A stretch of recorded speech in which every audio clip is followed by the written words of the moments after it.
Welcome to my vlog. For today's video ay pag-uusapan natin kung paano ang airflow nagko-cause ng icing sa air conditioning or refrigeration. Main components: compressor, condenser, thermostatic expansion valve, evaporator, and back to compressor.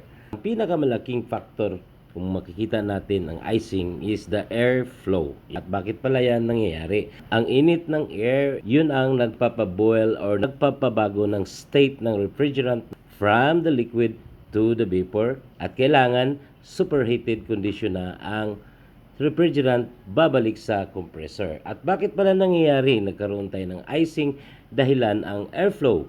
Dahil mga idol, pag pumasok sa thermostatic expansion valve, dadaan yan sa evaporator coil at ang nagpapa-change ng state ng refrigerant is the heat coming from the air. And since mababa na lang ang volume ng air mo dahil sa filter mo ay marumi, hindi na niya mapapa-change ng state ang refrigerant sa evaporator.